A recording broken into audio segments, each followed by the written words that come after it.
Joleon, it's great to have you in the UAE, and I'm sure you're travelling with the trophies as well, with the Manchester City, a great record for them in the last couple of months. How was that experience when you were playing with the English club? Yeah, it was amazing. Obviously, when you eventually make it into the professional game, and you realise you achieve certain goals in regards to playing at stadiums and just making it, and then obviously your ambitions and your goals change and move forward, and part of that is winning trophies, and to have done that was a huge honour. Probably something you don't reflect on until you retire, and since retiring you're able to enjoy or still reminisce on them moments.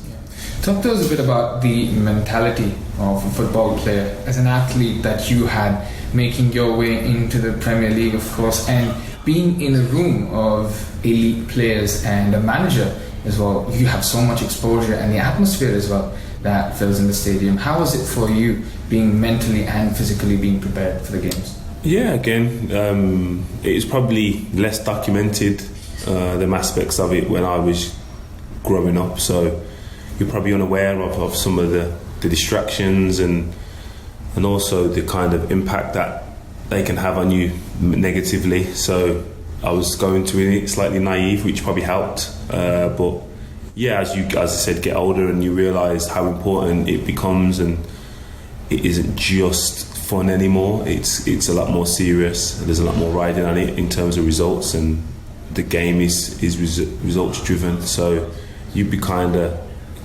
aware of them things, and yeah, you have to enjoy that part of the process.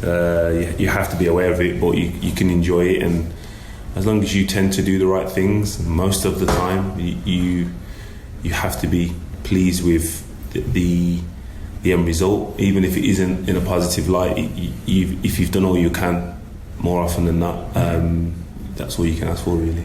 I mean, in this day and age, we see social media accessible to so many fans and to the players as well, where you sort of create that private connection with the fans, but at the same time, things can take a negative spin sometimes. But for you, for example, how was it to stay away from that distraction, solely focused on your career? Was that a bit of a difficult to balance it out, or was that a challenge?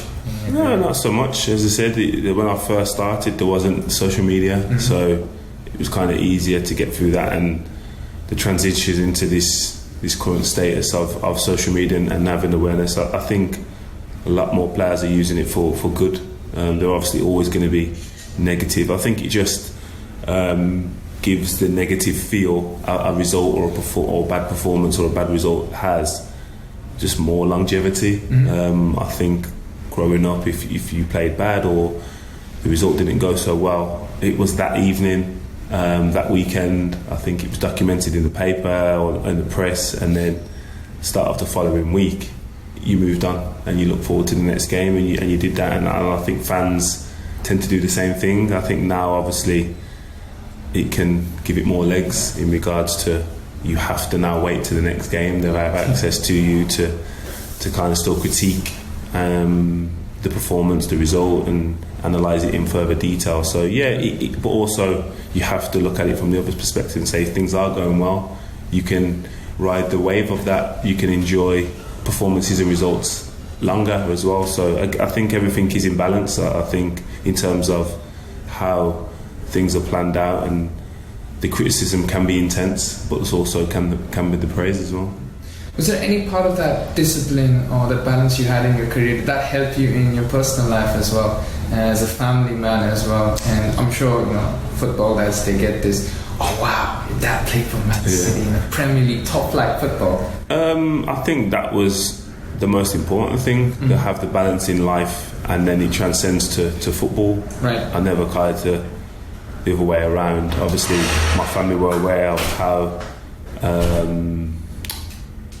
how important playing was and how important training was, and I had the great support in regards to that, and they understood decisions that I made and sacrifices that were made in regards to missing birthdays, training, and Christmases and schedules and holidays that we had to go on, and time I'd spend away from families on holidays to train and get fit for pre-season. So I think everyone around me was aware that I was taking my career very seriously, and they were very supportive in that. And as I said, it transcends to a parent. It's not necessarily something I'm trying to force onto my kids. If they go into the game, then great. If they don't and they're happy, that's equally as important. So I don't think there is a way to kind of navigate anyone's kind of career, because if there was, then we'd all do it and everyone would make it and everyone would be a pro footballer. So I think for my kids especially, I would never force something kind of they don't want to do. And luckily enough, all three of them are athletic and they enjoy sport, so that's all I can ask for. You mentioned that aspect of everyone becoming a pro footballer, and I know back in the days there were difficulties from the grassroots level, but you look at the way, for example, Manchester City have worked on their academy structure. Things have changed across the year as well. What have you noticed in terms of the accessibility for kids to go out there, put themselves through training methods, or have that extra level of knowledge in football these days? I think, like anything, in regards to Man City, I think it's not in a negative way. Obviously, there's more. It's more glamorised now. Obviously, the higher profile players are coming through because the stature of the club is higher. But Manchester City, especially, have always produced talent.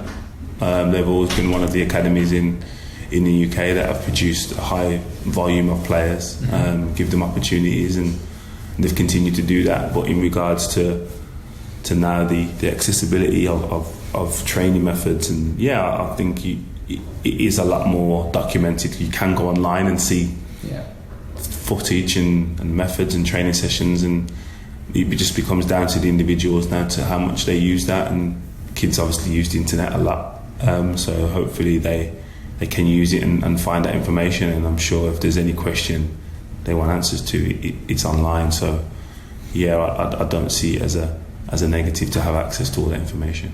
You spoke about the internet being a great option. Even video games that have been made in the last couple of years, people get to learn so much of it. Did you ever have a chance to play as yourself in any of these games, and were you surprised by some of your stats that were on it? I played. I used to really enjoy playing video games, football ones especially. I never tend to worry about the stats. Listen, I don't know. I think that it's improved a lot in regards to how much detail has gone into the games, and I think Football Manager is used by a lot of clubs now for scouting purposes. So there's a massive importance and need for that, because there's a lot of teams that don't have a scouting system as such as a Man City that can use them games to gain knowledge. But again, I think everything's in moderation. If you do too much of anything, it can hinder you. But video games are good, and I used to enjoy playing them.